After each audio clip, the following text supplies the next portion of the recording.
Olá, bem-vindo ao Política Real. O entrevistado da semana é responsável e proprietário do maior escritório de advocacia da América Latina, colunista da Forbes e, ao mesmo tempo, do meio jurídico e marketing. Nelson Williams, meu amigo. Nelson. Satisfação estar aqui contigo nesse momento, Wilsinho. E nossos ouvintes e telespectadores. Nelson, o pessoal te vê, esse cara todo elegante, todo chique, essa referência no mundo jurídico, misturado com marketing. Você nasceu em Bauru.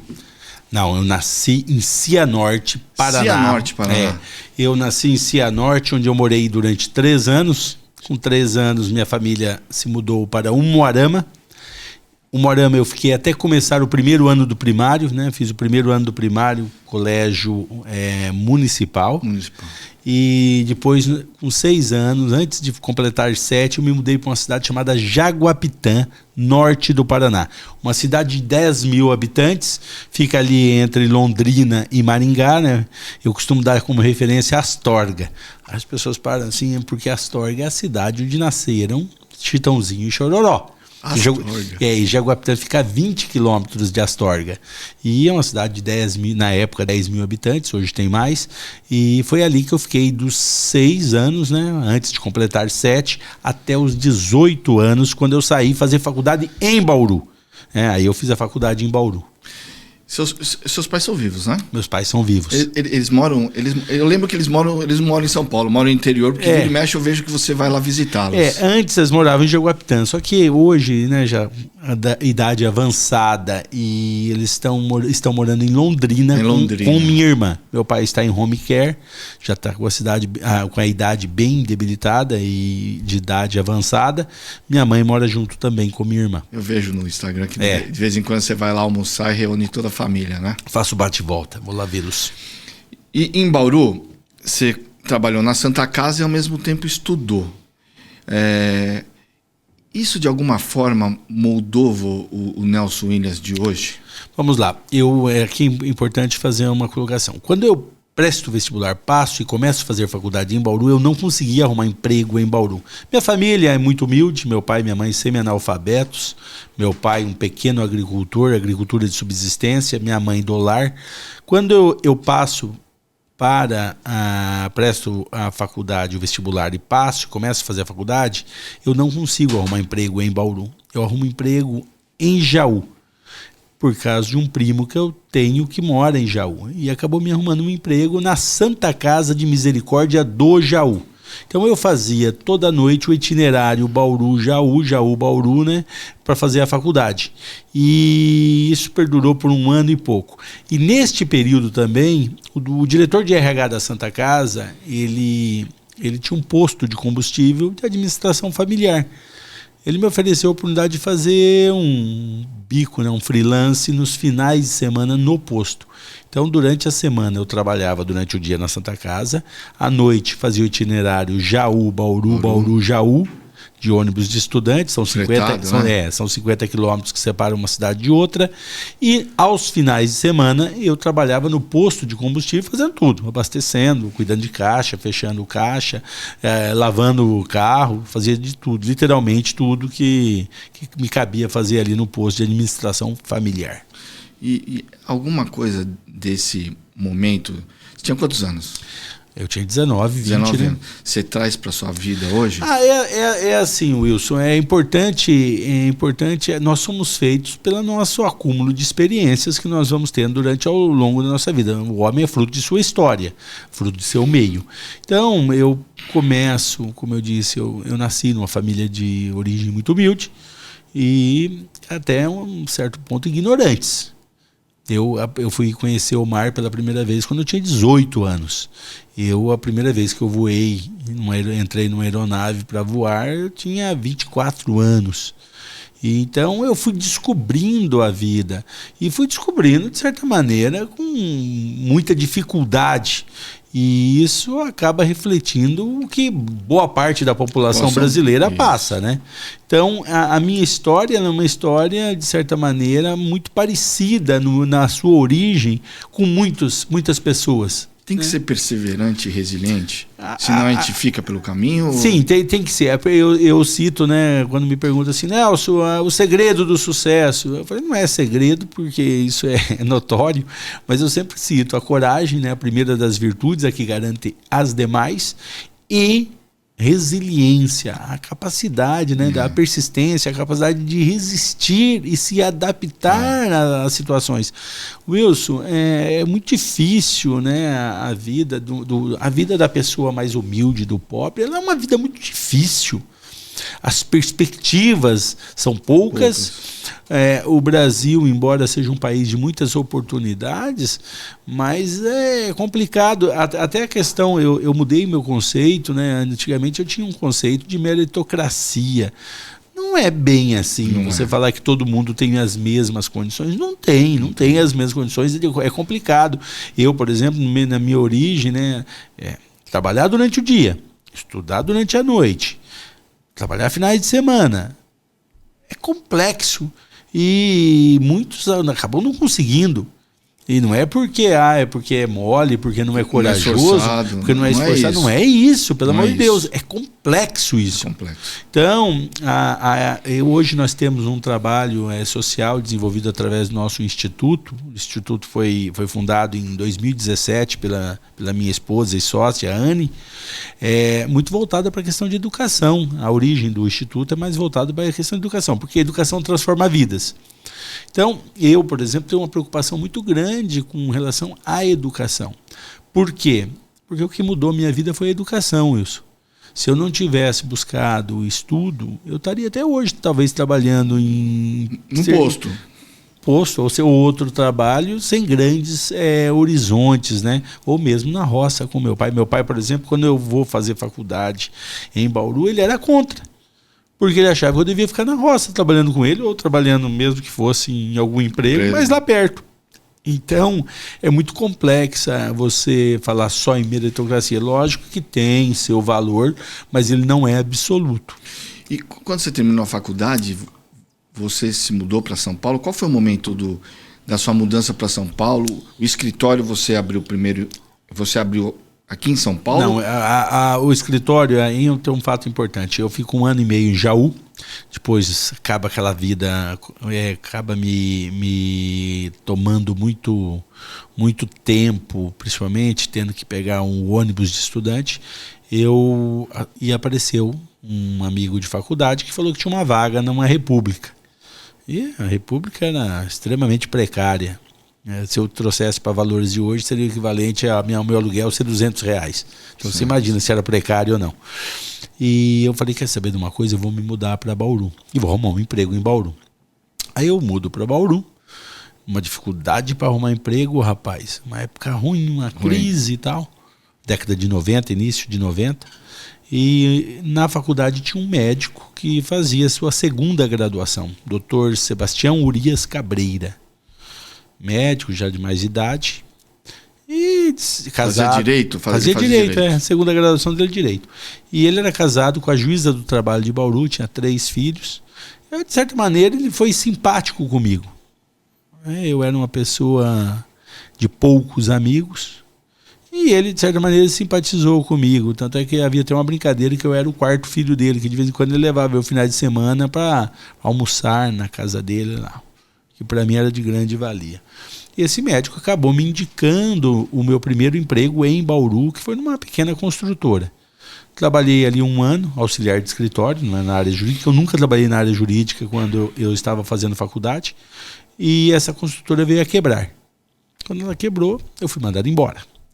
Na hora que eu fui ser mandado embora, um dos sócios da empresa me chamou para conversar e falou, eu sei da sua situação, sua situação é complexa, né? Você precisa muito do trabalho para poder se sustentar. Assim, eu sempre fui muito esforçado, Wilson, muito esforçado mesmo. Aí ele falou assim, a gente sabe que você é uma pessoa dedicada, eu tenho uma cunhada que está precisando de alguém para trabalhar no recursos humanos da empresa dela, uma empresa de administração familiar, uma pequena prestadora de serviço, e se você se interessar, eu posso te indicar. Lógico, imagina. Na hora. Aí na segunda-feira, eu lembro até hoje, ele, você vai falar com Siegfried Carga, eu não sabia nem como escrevia Siegfried. Um alemão. Tá, escrevi lá errado, até num papelzinho. Aí procurei o seu Siegfried, cheguei lá, na hora que eu vi o nome dele, falei, nossa, escrevi todo errado o nome dele. Conversei com o seu Siegfried, um alemão já de idade, e foi contratado. Então aí eu trabalhei nessa empresa até terminar a faculdade. Termino a faculdade, volto para Jaguapitã. O que eu ouço? Eu estava todo feliz que eu tinha terminado a faculdade e me graduado em Direito, bacharel em Direito. Ouço o quê? Nossa, está assim de bacharéis em Direito. Não quer dizer nada. Foi assim um balde de água fria, Wilson. Volto para Bauru, peço 30 dias de férias na empresa que eu trabalhava, né, que eu prestava serviço, na Siegfried. Estudo em 30 dias o que não estudei a faculdade inteira. Presto o exame da ordem e passo no exame da ordem. O exame da ordem já era difícil, como ainda hoje é. Passo no exame da ordem e volto para Jaguapitã. Agora eu sou advogado. O que eu escuto, Wilson? Tá cheio de advogado. Passando fome. Olha, então, é importante esse testemunho para as pessoas entenderem que a vida é complexa. E muitas vezes começa dentro da própria casa da gente. Os amigos. E para você não desanimar. Você falou que você não quer dizer que não doa, mas para não desanimar. Você falou que você era uma pessoa de poucos amigos. Hoje você é um dos melhores anfitriões que a cidade tem, recepcionando empresários, advogados. Você ainda é alguém de poucos amigos? O sucesso traz muitos amigos, Wilson. Você tem que ser... Mais amigos mesmo, você acha? Não, assim, amigos você conta na palma de uma mão. E é engraçado que é importante também, a gente vai ficando mais maduro, né? Você tem determinados amigos para determinadas coisas. Isso. Você tem um que você pode contar para isso, tem outro que você pode contar para isso, outro para isso. Dificilmente você tem um amigo que você pode contar para tudo. Né? E quando você tem, são pouquíssimos. Então, é importante você ter essa noção, né, disso também, e não se iludir. Porque senão vai se decepcionar. Isso. E é importante você... É ruim isso. Você ter essa noção. Né? Não espere das pessoas mais do que elas podem te dar. Então, de cada um, eu sempre fui muito realista nesse sentido. E quando eu termino a faculdade, que eu falei para você, prestei o exame, termino a faculdade, as palavras, tiro carteira, tudo, as palavras de desestímulo eram muito grandes. Então, isso serve de testemunho para quem, às vezes, se sente desestimulado pelo ambiente externo. Dói. Óbvio que dói. Você é um ser humano, pô, não dói? Quando eu falei que ia fazer esse podcast, eu mais escutei... Não vai dar certo, porque escutei, pô, ideia boa. Vai dar certo, vocês me conhecem. Tem que acreditar, sou resiliente, vai dar certo. Se eu tô colocando a mão, porque vai dar certo. É isso, você tem que ter uma força própria. Porque muitas vezes, se você depender de ambiente externo, esquece. Esquece. Então, eu fui, tirei a carteira da ordem, aí volto de Jaguapitã com um balde de água fria, chego pro seu Siegfried, agora eu sou advogado. Poderia me contratar como advogado? Porque eu era auxiliar de escritório. Ganhava, na época, R$300, R$400. Piso da categoria. Ele olha para mim e fala, não. A nossa empresa é uma empresa pequena, administração familiar, minha filha é advogada. Não comportam 2 advogados. Não comportam 2 advogados? Eu disse, não, eu vou pedir a conta. Ele olhou para mim, mas como assim vai pedir a conta? Sabia da minha situação. Eu falei, seu Siegfried, eu não posso ter feito faculdade com tamanha dificuldade que o senhor sabe. E agora que eu sou advogado, eu continuo trabalhando como auxiliar de escritório. Tá, você vai pedir demissão? Vou. Não vai cumprir aviso prévio, ou vai? Não vou. Eu vou descontar. Você não tem férias para receber, porque você já tirou. Vou descontar o aviso prévio. Fundo de garantia não tem, porque está pedindo demissão. A sua rescisão vai dar negativa. Não tem problema, seu Siegfried. Muito bem. Por que eu peço demissão? É na louca? Não. Lembra do Antônio Sebastião Urias Cabreira, o médico? Eu sempre fui amigo desse médico. Nós sempre tivemos uma relação muito boa. O que ele tinha falado para mim? Eu tinha já compartilhado com ele minha angústia.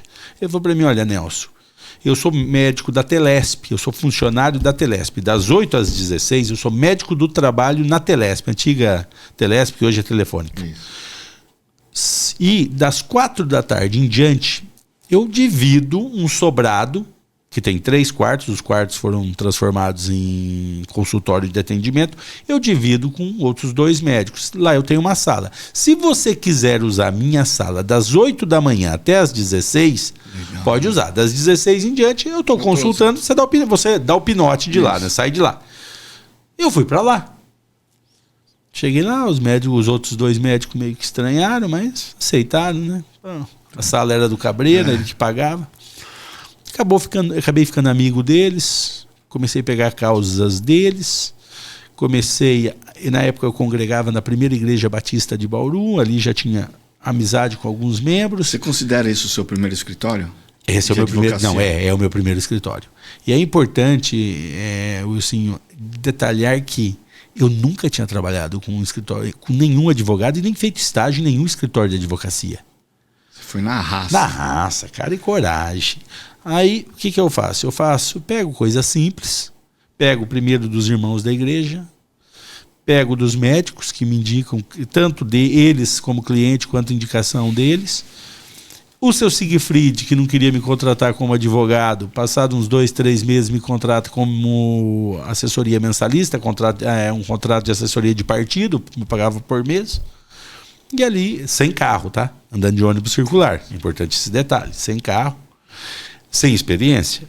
Aí o que acontece? Eu fazia... Qual que foi o maior risco que você correu nesse momento?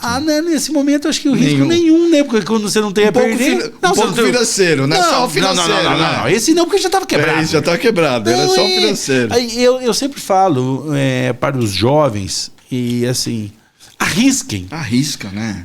Tem que ter coragem, porque quando você é jovem, você pode arriscar, porque você tem tempo para corrigir. Isso. As coisas podem dar errado porque você tem tempo para corrigir. É lógico que agora você não pode errar em coisas vitais. A sua honra, seu nome, as coisas. Mas no mais, eu quebrei financeiramente. Querido, continua trabalhando que você se recupera. Você se recupera.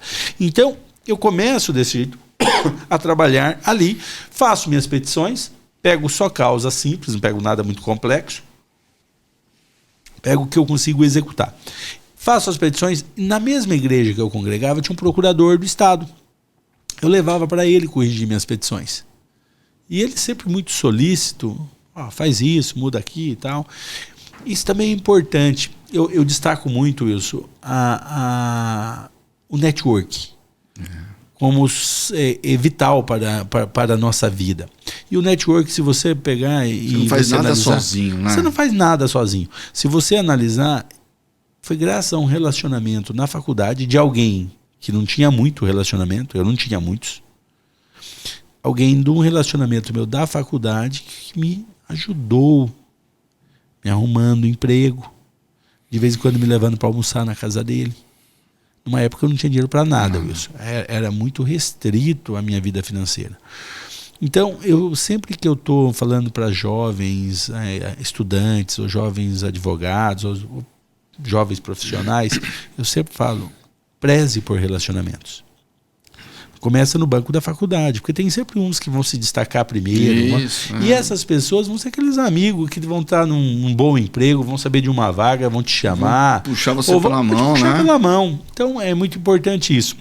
E aqui eu quero dar um testemunho, que eu gosto de dar esse testemunho da minha mãe. Eu não sou religioso, mas minha mãe é. Minha mãe, quando eu saí de casa, Wilson, ela falou para mim, Nelsinho, porque meu pai também é Nelson, né? Nelsinho. Eu sou Wilsinho porque o Wilson é o pai, Eu, por exemplo, sou maior que meu pai, mas o Nelson é ele, eu sou o Nelsinho. Falou assim para mim, Nelsinho, a mãe e o pai não têm recursos para te sustentar. O que a mãe pode fazer por você é pedir para Deus colocar pessoas na sua vida que façam por você o que a mãe e o pai não podem fazer. Eu sempre falo que essa prece, essa oração de minha mãe foi ouvida. Porque todos os períodos da minha vida sempre tiveram algumas pessoas que me ajudaram. Quer seja aconselhando, quer seja me arrumando alguma coisa, por exemplo, arrumando um emprego. Assim, sempre tiveram pessoas. Né? Indicando pessoas. Pro escritório. Tudo. Então, de novo, a vida é feita de network, de relacionamentos. Então é importante você primar por relacionamento e procurar não fechar portas. Também não tem como você passar a vida inteira, você falar que você não vai ter inimizade, não vai ter gente que não lhe quer bem. faz parte também. Mas desvie de buscar inimizade. Elas acontecerão naturalmente, mas não fique buscando. Então, eu sempre gosto de destacar isso. Eu começo minha carreira de uma maneira muito simples, ali de favor, porque ele não pagava aluguel, não pagava nada. Certo. Tá? E vou nesse início humilde, levo 1 ano para comprar meu primeiro carro, uma Panorama da Fiat, nós estamos falando em 1995, essa Panorama era 1982, porque às vezes as pessoas pensam, em 95 ele comprou uma Panorama nova. Não, velhinha, toda batida e tal. E foi meu primeiro carro. Meu primeiro grande honorário foi uma linha telefônica de um arrolamento que eu fiz. Morreu uma pessoa da igreja e eu fui lá e fiz um inventário, né, que eu não tinha tanto patrimônio, foi arrolamento. E eu fiquei com a linha de telefone, uma linha telefônica numa época que a linha ainda tinha algum valor. Isso. E essa linha foi para a clínica médica. Colocar até no imposto de renda. Essa linha foi para a clínica médica, onde a secretária, quando atendia essa linha, ela falava escritório de advocacia. Atendia a outra, era a clínica médica. Então eu começo de maneira assim. Depois tive um primeiro caso que me rendeu um bom honorário também.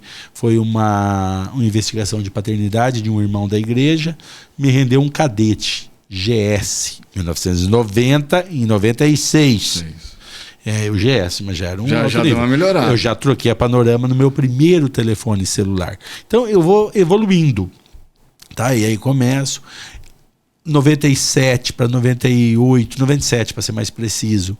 Eu estou na frente do seu Siegfried, ele me oferece uma oportunidade de prestar um serviço para ele na área tributária. Eu declino, ele contrata um escritório de São Paulo.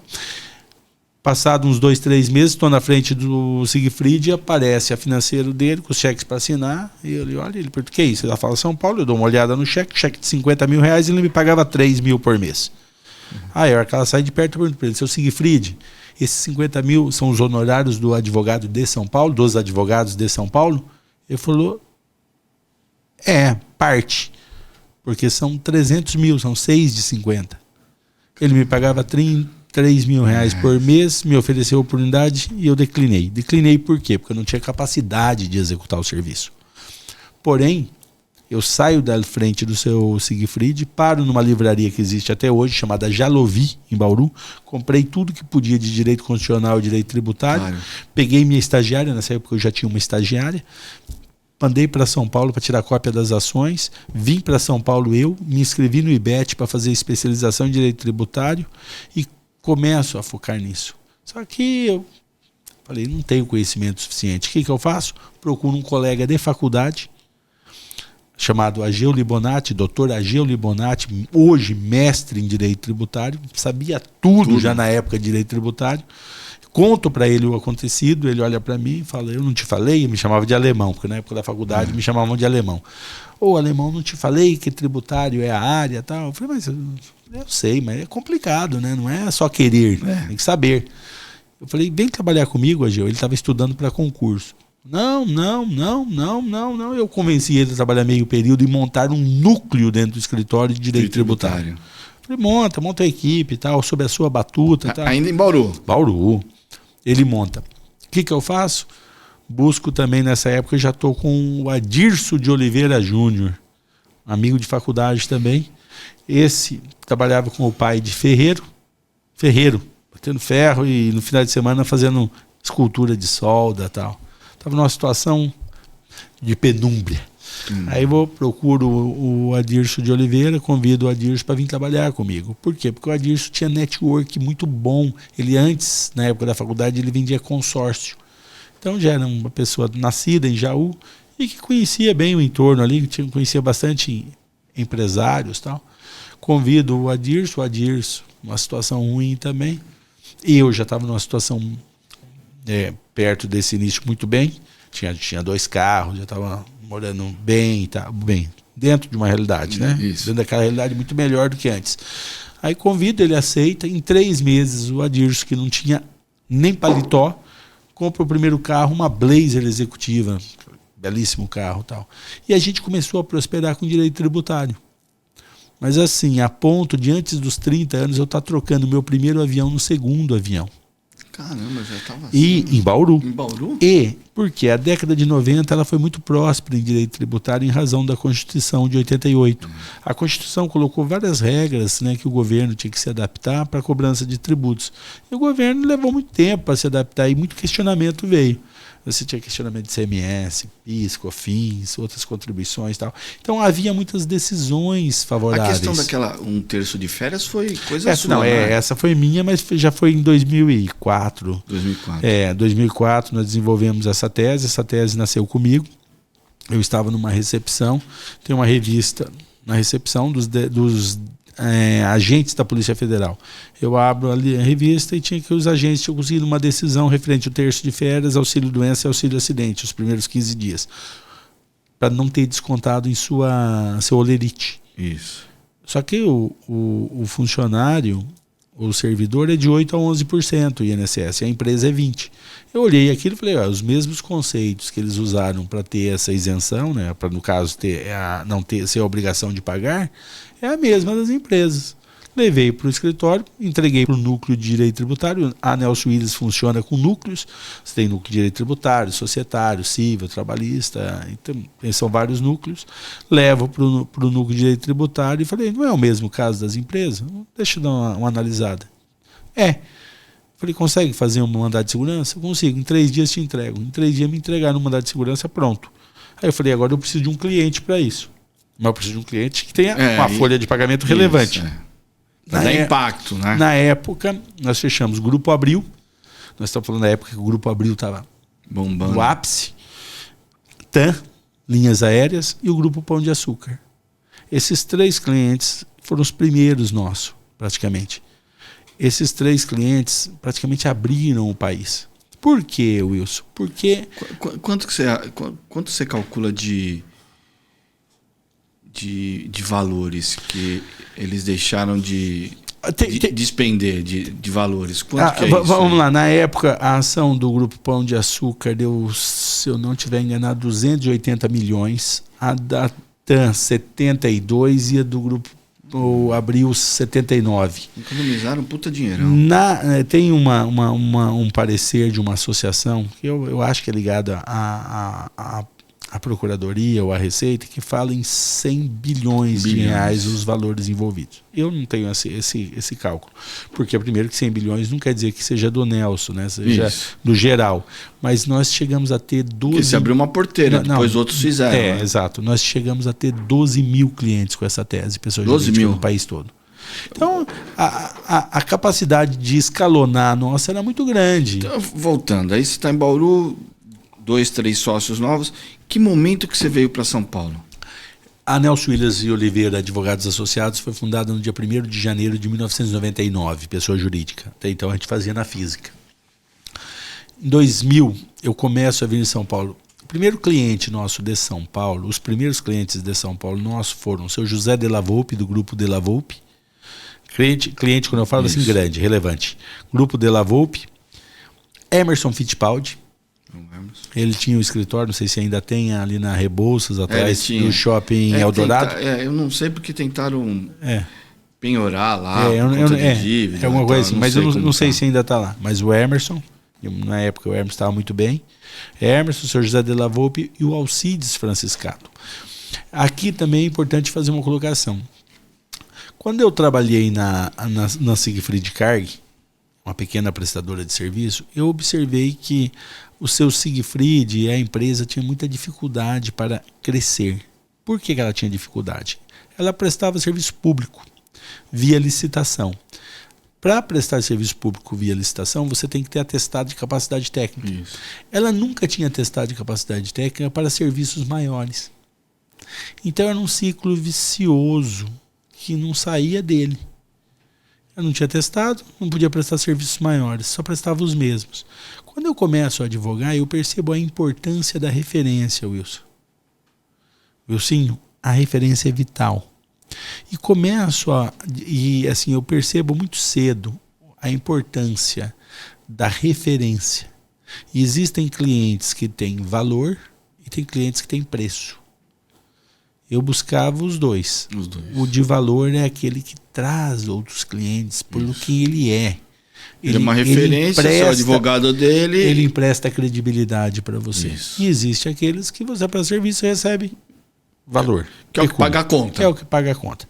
Então, eu sempre trabalhei muito essas duas coisas, essas duas vertentes dentro do escritório.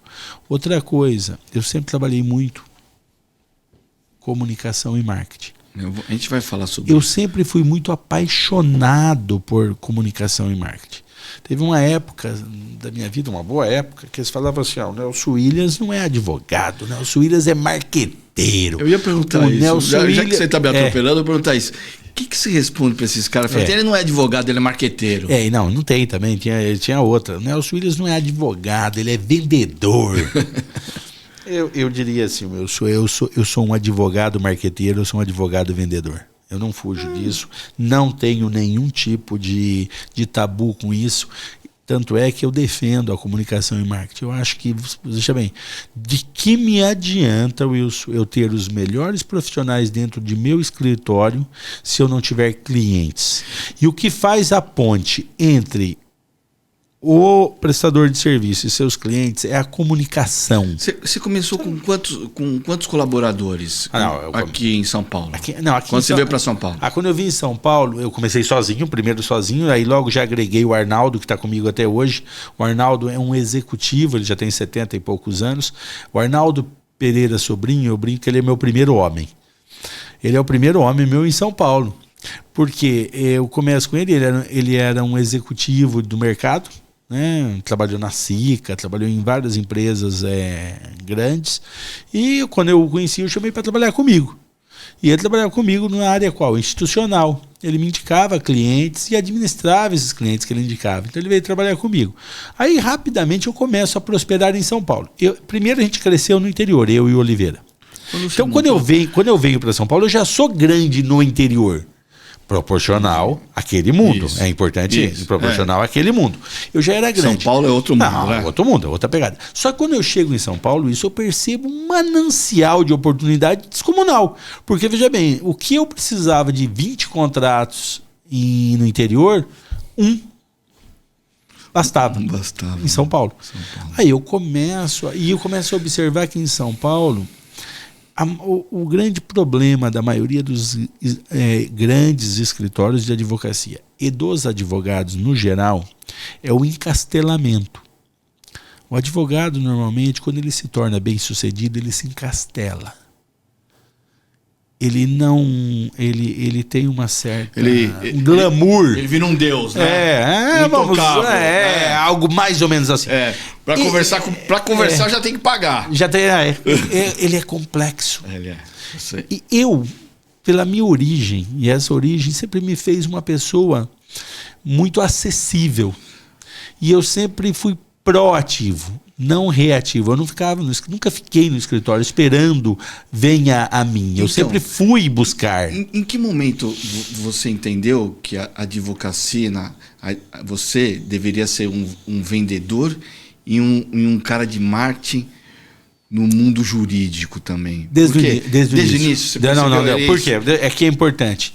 Eu faço faculdade, a duras penas. Se você perguntar para mim qual era a sua leitura nessa época, eu pegava a revista Exame, eu gostava de a revista Exame. Então, minha cabeça sempre foi para o segmento empresarial. Isso, executivo. E ali falava muito das grandes agências. Nós estamos falando da época da agência do Washington Oliveto, a W Brasil, as grandes agências, Nizam, e números estratosféricos, e aquela guerra entre os publicitários. Aquilo para mim era encantador. Então eu logo cedo eu me apaixono por comunicação e marketing. E quando eu começo, eu sou um vendedor e um marqueteiro. Mas eu vendo o quê? Serviço jurídico. Eu faço marketing do quê? De serviços jurídicos. Aí, aqui tem um fato importante, Wilson, para você entender o personagem e a construção do todo. Eu nunca estagiei num escritório de advocacia, não fiz estágio com nenhum advogado, começo na orelhada, né, como diz no jargão popular, mas eu começo a absorver dos meus clientes técnica, de administração e de construção da minha estrutura. Eu vou pegando, eu tenho um cliente construtor, como que ele faz? Eu tenho um prestador de serviço de segurança, como ele faz? Eu tenho uma transportadora, como funciona? Eu tenho uma construtora. Eu vou montando, de acordo com o que eu aprendo com os meus clientes, a minha realidade dentro da minha firma de advocacia. E vou fazendo algo sui generis, igual a Nelson Williams nesse país não tem. Por quê? Primeiro, a estrutura nossa hoje é no país todo. Não tem nenhuma comarca que nós não tenhamos processo. Mais de 16 mil clientes, pessoa jurídica. É um universo. Ela foi sendo criada como? Qual que foi a hora que você virou essa imensidade? Você virou a chave. O maior escritório do América Latina. Teve algum momento, né? Teve. Muito bem. Eu começo a crescer, venho para São Paulo em 2001. 2013, eu e o Oliveira desfizemos a sociedade, só eu fiquei com a Nelson Williams e fiquei só com São Paulo. Aquele médico do interior ainda é vivo? Qual médico? O Gabreira? Mora no Paraná, num sítio. Aí, quando eu fico sozinho em São Paulo em 2004, eu fico em São Paulo. Tínhamos, na época, 4 unidades, eu abro mão de 3 e fico com a de São Paulo apenas. E já estou morando em São Paulo. 2004, eu termino o ano com Paraná, Rio de Janeiro e Fortaleza. A matriz em São Paulo e 3 unidades. Mas a área é tributária. Com o tributário, a gente se espalha pelo país. Em 2004, eu tenho 4 unidades. Em 2008, nós temos 16 unidades. Se eu fosse abrir um escritório hoje, você me aconselharia a abrir um escritório tributário? Não. Não? Hoje não. Hoje não? Hoje não, porque hoje mudou, né? Não é mais que nem era antes. Aí vamos lá. Porque lembra que nós temos a Constituição de 88. Agora nós vamos ter a reforma tributária. Talvez seja. Eu ouvi de um tributarista esses dias que ele disse para mim que a Constituição de 88 foi a mãe dos advogados tributaristas e a reforma vai ser o pai. Só que num lapso de tempo menor, porque hoje a tecnologia, a dinâmica é outra. Em 2008, eu tenho 16 unidades, mas tributário é o carro-chefe. Só que já não é mais que nem era antes. Você já teve que ampliar. As teses foram acabando, muito mais complicado, tal. O governo foi se organizando, a procuradoria a mesma coisa, foi diminuindo. E a gente já estava fazendo alguma coisinha na área civil, trabalhista também para empresas, tal. Mas ainda de maneira incipiente, tendo em vista o tamanho da estrutura. Em 2008, eu me deparo com o edital de licitação do Banco do Brasil, a maior terceirização de serviço jurídico do país. Mais de 1 milhão de processos, quase R$1 bilhão de honorários, só que trocentos escritórios prestando serviço. Eu vou em Brasília, compro o edital, um calhamaço enorme de instruções e de requisitos, e não posso participar. Eu não tenho atestado de capacidade técnica para todos os serviços e nem para parte do serviço. Por quê? Primeiro, os atestados deveriam ser dados por instituições financeiras. Código específico. Eu não presto serviço para instituição financeira. Para cada tipo de serviço. Era todas as áreas do direito. Só que, Wilson, o edital era um manual do que é um escritório full service na acepção da palavra. O banco queria 2 escritórios por estado para cada área. Eu compro o edital, não participo da licitação e começo a usar o edital como um manual para eu transformar a Nelson Williams naquele escritório. Porque em 2013 eu falei, sai novamente a licitação, porque são 5 anos o prazo máximo de licitação. Ali eu começo a virada de chave, transformo o escritório. Você sabe que os grandes líderes são pessoas fora da caixa, né? Você sabe que você é alguém fora da caixa, né? Não é muito normal, né? Por bem e por mal. Eu sei, você é fora da caixa. Você tem uma visão fora da caixa. Aí você para e pensa, eu começo... Um cara normal teria se acomodado. Não teria encarado. Teria se acomodado. Não, isso aqui não é pra mim. Não teria encarado. Isso aqui não é pra mim. Porque o desafio era monstro. Você é uma cultura. E outra, é complexo. Mas de um nível de complexidade absurda. Aí eu começo a transformar, chega em 2013, passo todas as dificuldades, quase quebrei. Porque é outro tipo de serviço, é outro tipo de margem de lucro, é outra... é quantidade de gente, muda tudo. 2013, abre a licitação novamente. Eu já estou em todos os estados da federação, atestado para tudo. Eu entro na licitação, participamos de todas as áreas, todos os estados. Nunca tinha acontecido isso. Nós ganhamos praticamente todas as áreas, todos os estados. Foram 162 escritórios, se eu não estiver enganado, que foram tirados da cadeira. Eu ganhei inimigo nesse país inteiro. Assim, era um negócio. A gente achava que ia assinar o contrato. Esse mundo já te enxergava ou não? Ou te enxergou a hora que você, você passou com o caminhão em cima? É assim, uma vez, um grande escritório, que eu não vou citar o nome, daqui de São Paulo, alguém, sócio de lá, foi indagado a respeito do Nelson Williams. Nelson Williams é advogado de uma causa só, por causa das teses tributárias. E alguém falou isso pra mim. Aí eu peguei e falei, nossa, mas que absurdo. Ele falou isso de mim. Mentira, eu sou de 3 teses.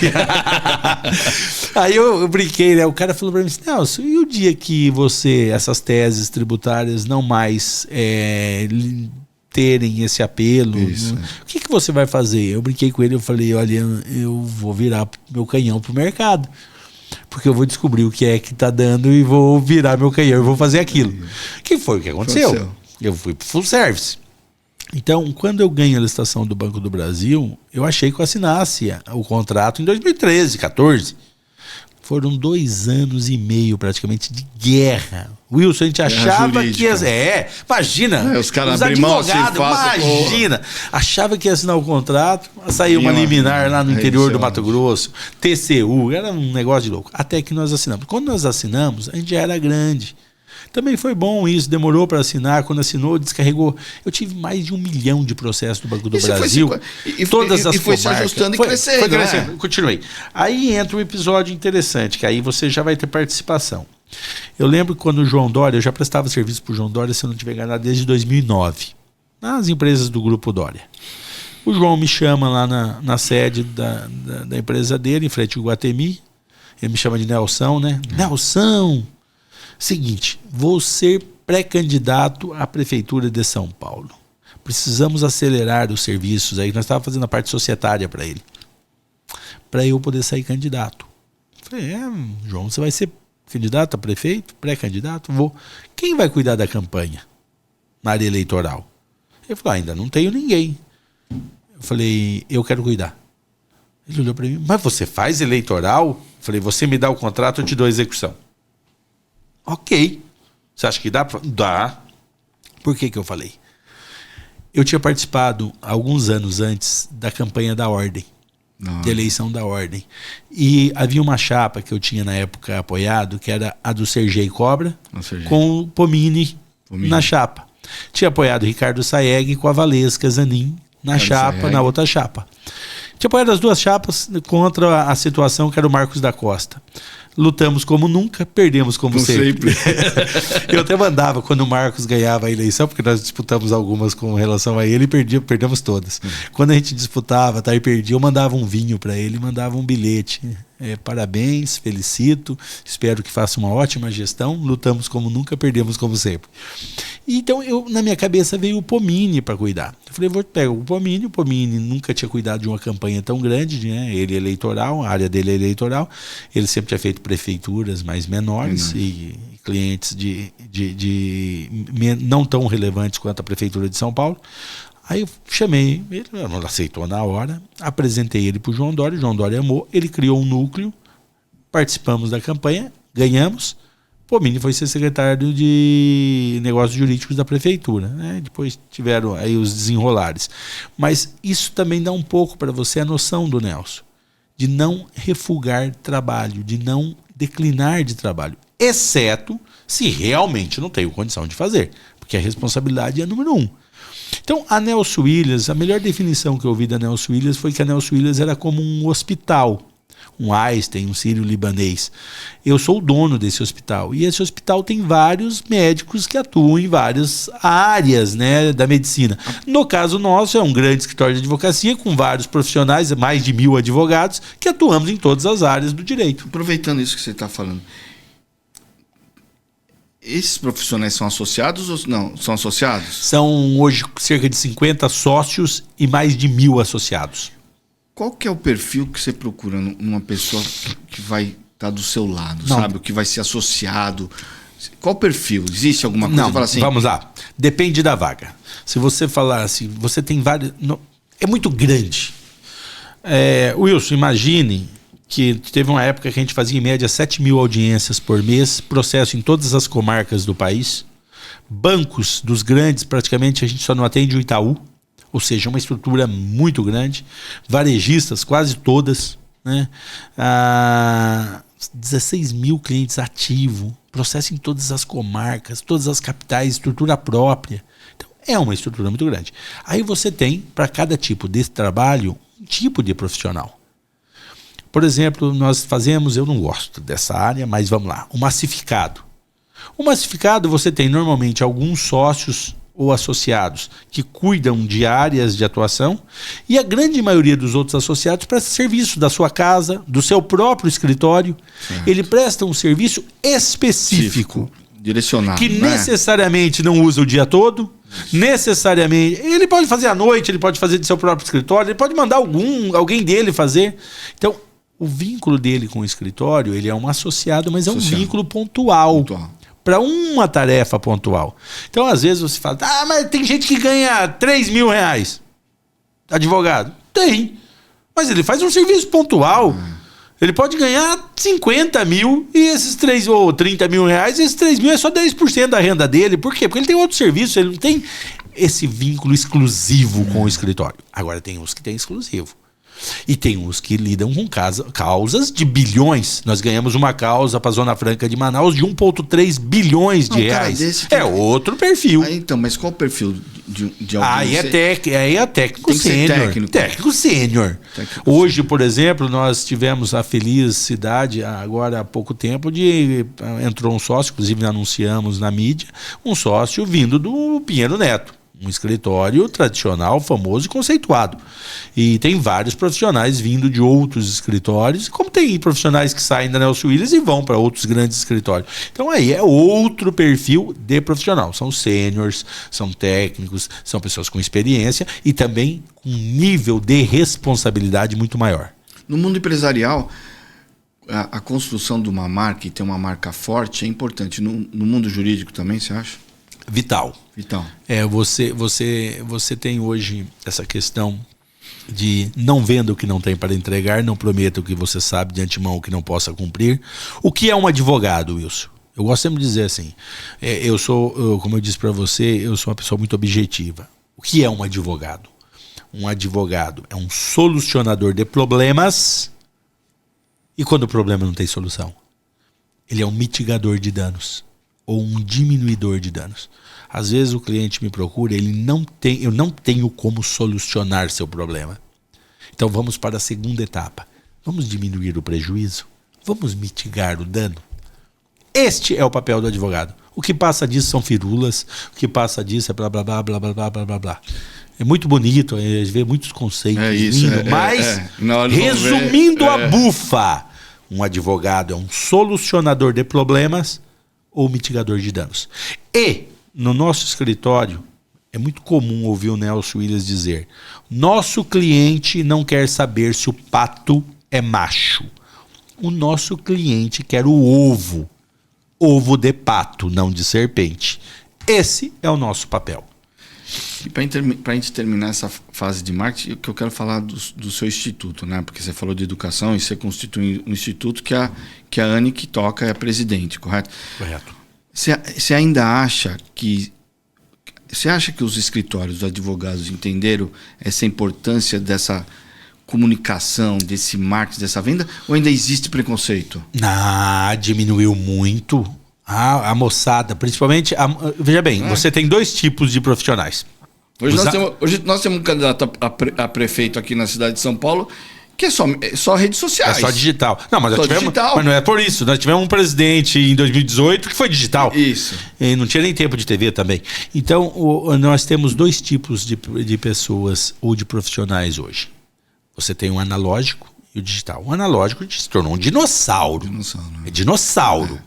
Alguém que, eu não mexo com nada digital, eu não tenho redes sociais. Eu costumo, em direito tem assim, o que não está nos autos não está no mundo jurídico. Você sabe... Peraí, só para concluir essa. O que não está nos autos não está no mundo jurídico. Eu digo, o que não está na internet não está no mundo hoje. Se você não está no Google, você não está na rede social, você não está no mundo, você não existe. Então você tem o digital, o analógico hoje é um dinossauro. Poucos, mas ainda tem. A grande maioria já entendeu que nós estamos na era digital. Você sabe que eu dei uma entrevista na Gazeta essa semana, muito nessa direção. Quem não sabe, eu faço parte da campanha do Pablo Marçal. E uma das perguntas, que ela falou, o que mudou? Eu falei assim, tudo. Eu sou de uma época de campanha analógica. A campanha agora é toda digital. Hoje é. Você pode até ter um complemento da rua, do cara com a bandeira. Hoje é isso. Porque até a TV fica ligada, mas as pessoas estão com atenção no celular. Mas para mim o que define às vezes aqui. Não tá nem vendo o que tá passando na TV, a TV só tá ligada. E aí eu vou falar uma coisa. Meus filhos são garotos, crianças. Eles não sabem que é uma TV normal. Para eles tudo hoje Meu filho é YouTube. Meu filho. Dificilmente. Meu filho. Eu acredito que eles vão assistir o canal aberto. Não, e se liga a TV. Dificilmente vão assistir canal aberto. Meu filho liga a TV para ver Netflix, para ver. Não é canal aberto. Não é canal aberto. Futebol assiste hoje naquele casé no YouTube. E você sabe falar mais do que eu, porque essa é a sua praia e você domina bem. Não, a hora que começar a propaganda na televisão. Sério? Não é mais assim. Por quê? As pessoas vão ver a televisão, mas vão se nortear por aqui. Isso. Ele vai ver, talvez vá chamar a atenção, ou seja, pode ser um complemento, mas é aqui. Tá todo mundo acompanhando aqui. Faz pesquisa, a gente costuma fazer pesquisa. Não vou falar da campanha anterior, né? Onde eu tinha TV pra caramba, e perdemos a eleição. Você ia fazer pesquisa com as pessoas que falavam que tinham visto o programa eleitoral, aí você perguntava algo do programa eleitoral? Nada, porque estava no celular. Eu vi. Não viu, estava no celular, porque você perguntava assim, mas o que te chamou a atenção? A pessoa não conseguia lembrar nada. E você tem pessoas mais esclarecidas, menos esclarecidas. Mais esclarecida, nada. Nada. Se você perguntar para mim assim, a última que você viu na televisão, eu vi marretando alguém, mas não me recordo o que era. Agora eu lembro mais das historinhas que eu vi no meu celular do que na televisão. Bom, vamos chegando ao fim.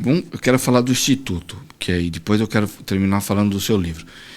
O Instituto tem uma abrangência na educação, tem uma promoção social, tem um pouco a ver com o que você viveu lá atrás, na tua trajetória Bauru, Jaú? Começou com a educação, depois a Anne foi estendendo para igualdade de condições. Que eu entrei com você na questão da meritocracia. Eu, no meu início de carreira, com aquele sangue nos olhos, com aquela aguerrido, eu acreditava muito em meritocracia. Tá? E com o desenvolver da minha mentalidade, o conhecimento, porque o homem é fruto do conhecimento, né? Nós somos aquilo que a gente conhece, os parâmetros seus, conforme você vai tendo conhecimento, vão mudando. Eu começo a perceber uma realidade diferente, uma realidade de acesso à educação diferente, acesso de igualdade diferente.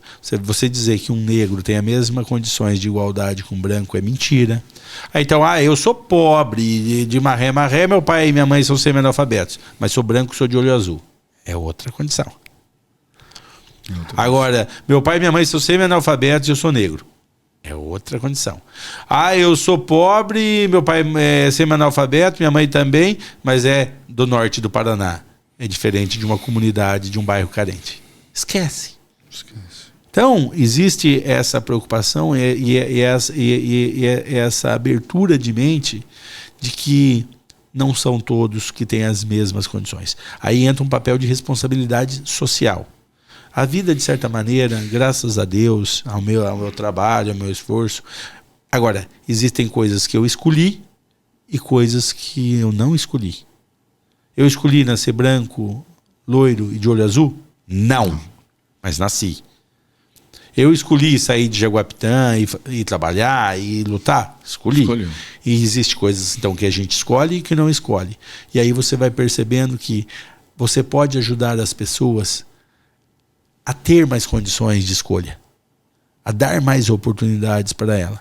Aí é uma questão de responsabilidade social e de empatia. Eu gosto de gente. E chega a direcionar? Empatia. Você fala assim, olha, o caminho é esse? Eu acredito, assim, quando eu estou fazendo palestra, eu tenho a oportunidade de conversar com empreendedores, com empresários, pessoas bem-sucedidas, eu gosto de lembrar muito essa questão. 2 coisas transformam a vida de uma pessoa: esporte e educação. O esporte tem que ter talento. Eu gosto de jogar futebol, mas não tem talento, esquece, não vai para lugar nenhum. Sou eu. Eu também é uma coisa. Eu vou pro churrasco para cerveja, esquece, só para confraternização, não é para jogar bola. Não é meu talento, nunca tive esse dom.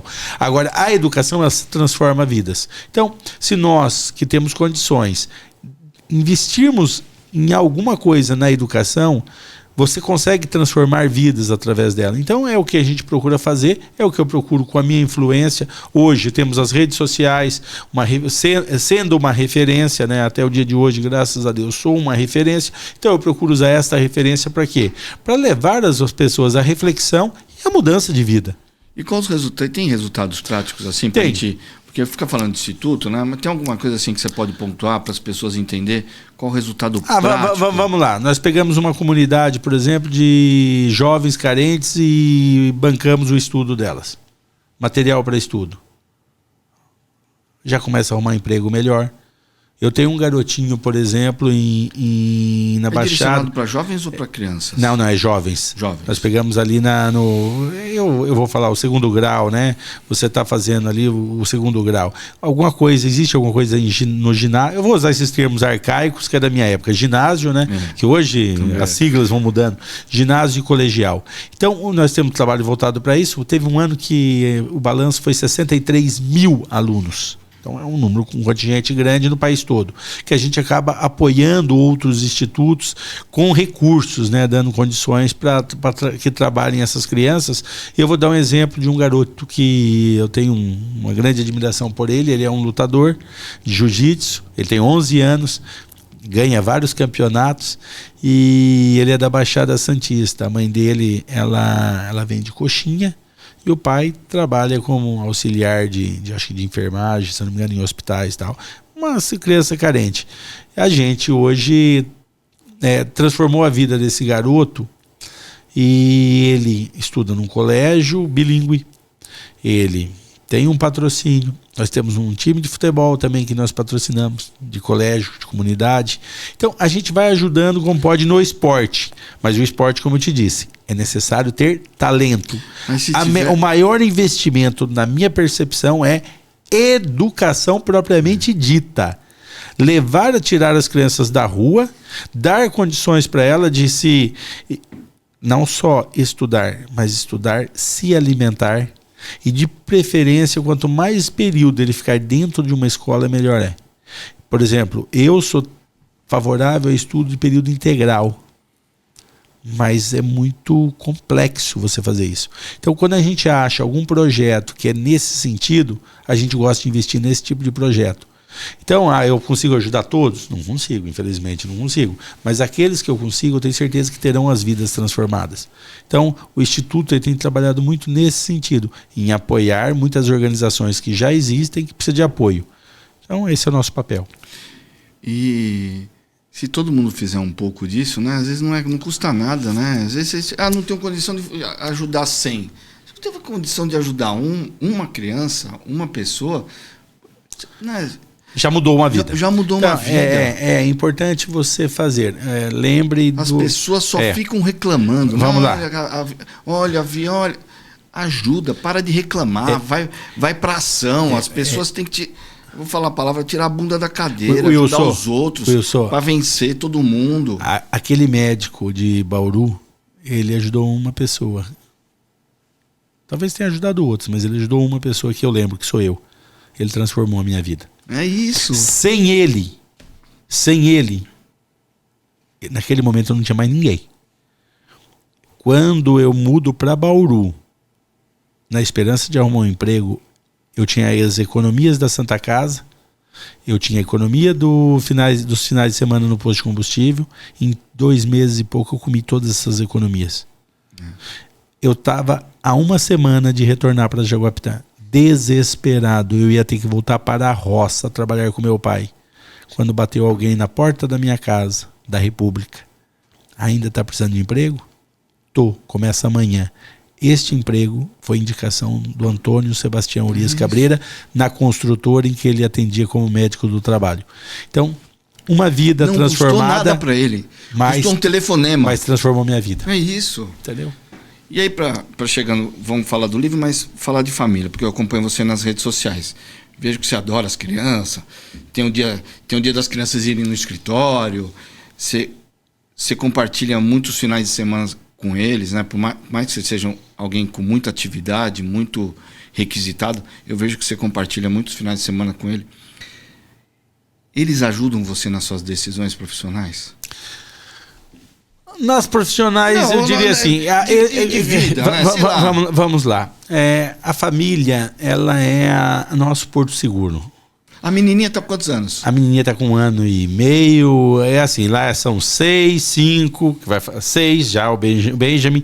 Adam vai fazer 5 agora no mês que vem.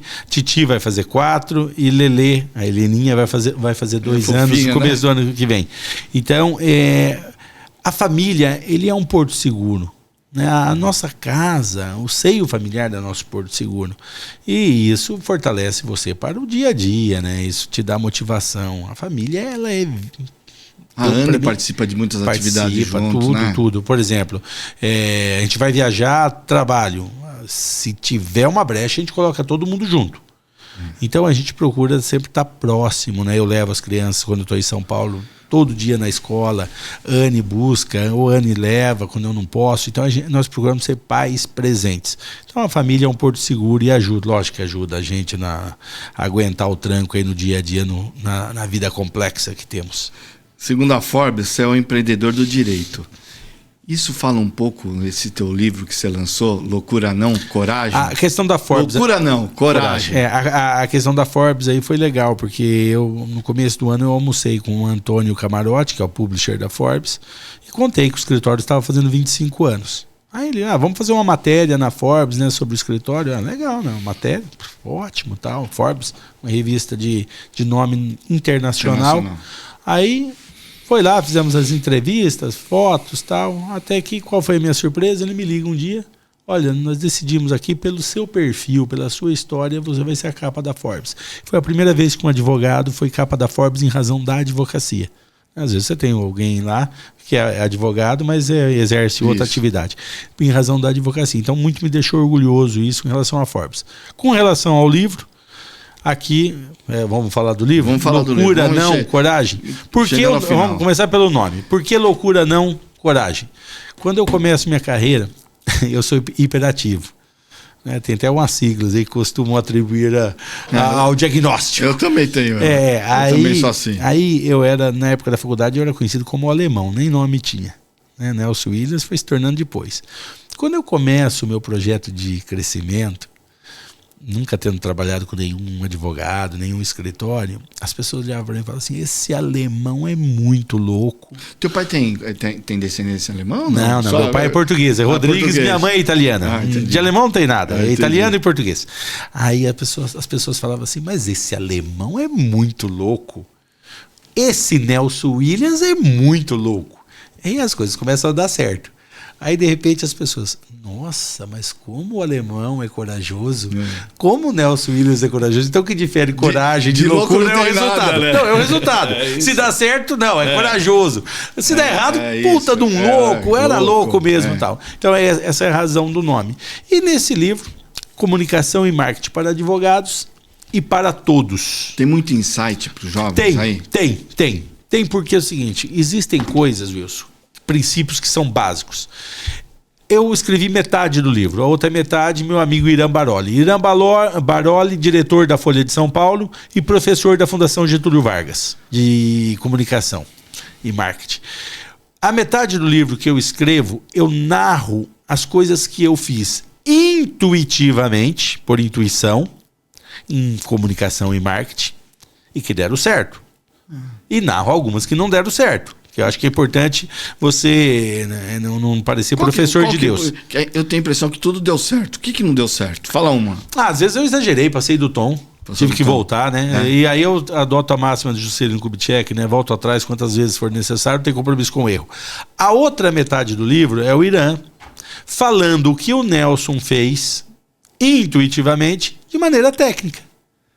Então você vai perceber, o livro é muito rico nesse sentido, uma linguagem discorrida, bem tranquila, bem leve, solta, não sem juridiquês. Algumas tiradas com o Dr. Nelsinho. O Dr. Nelsinho é um personagem criado pela colunista, pela chargista Laerte, que hoje quem nunca foi no escritório, eu já fui no escritório. Da Folha de São Paulo. Tem esse, você na porta do elevador tem esse Laerte aí, não tem? Tamanho. Que o personagem foi criado, Dr. Nelsinho. E aí tem algumas piadas que ele faz no curso do livro, inclusive ele tem essa liberdade poética de poder brincar comigo mesmo. É o meu mini-me, faz uma crítica até a mim.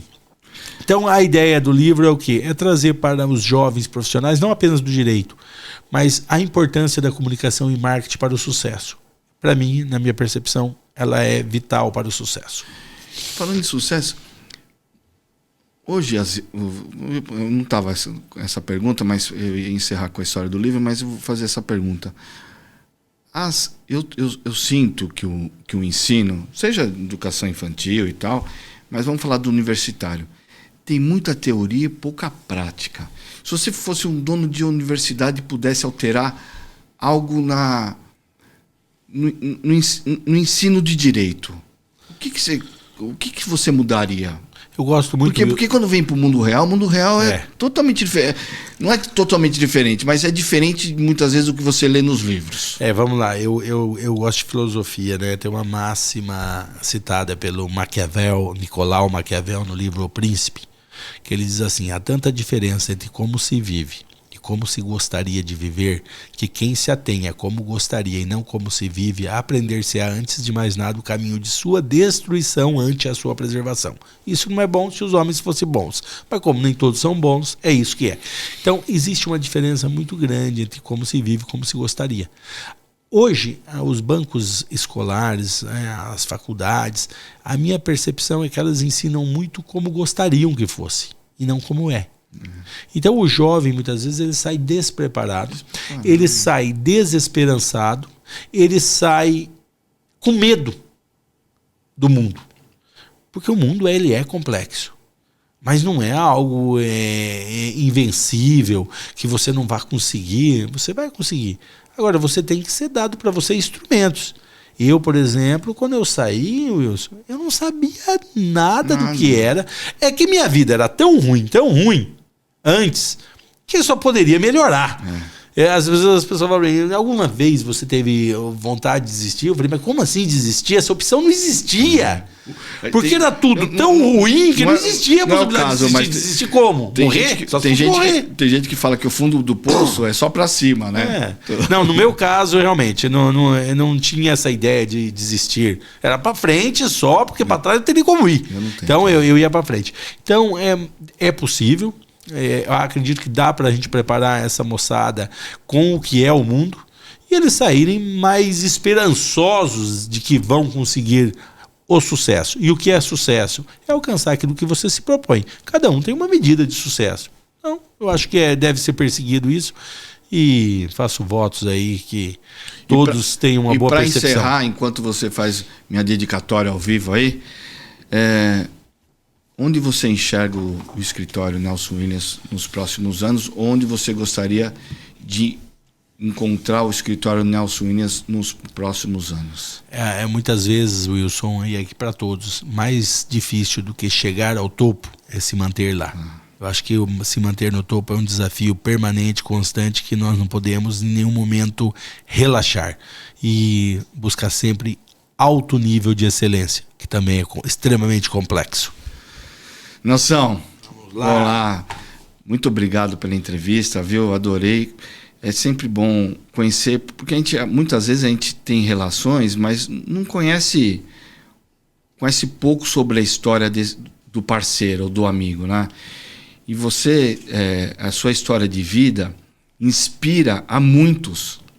Então, toda vez que você compartilha a sua história, você dá é um grão de arroz, não seja que seja um grão de arroz, mas é uma esperança para principalmente para aquele jovem ou para aquele profissional que está lutando todo dia, tem a esperança e tem o caminho, porque às vezes é importante compartilhar o caminho do sucesso. Porque o caminho do sucesso, eu sempre digo assim, quando você vai fazer algo, vai abrir um supermercado, já tem um cara de sucesso que é o Pão de Açúcar, estou fazendo propaganda. Mira no Pão de Açúcar, segue o caminho, faz o seu jeito, mas é bom sempre se inspirar quem sempre venceu, e principalmente, eu não vou diminuir quem é herdeiro, né? Mas quem veio de lá de baixo, né? É assim, Wilson, é importante, cada um tem a sua história, cada um vai construir a sua história.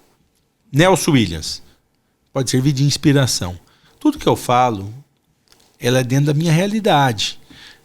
Ouça tudo, é como um peixe sendo servido sobre a mesa. Aprecie a carne, tire os espinhos, adapte a sua realidade. Observe o seu entorno. Foi assim, eu lembro que eu contei, eu fui observando meus clientes, fui adaptando a realidade deles para mim e construir a minha história. Cada um pode construir a sua, adaptando a sua realidade.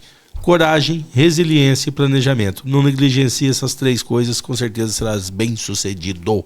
Muito obrigado. Obrigado, viu? Valeu, meu irmão. Obrigado, gente.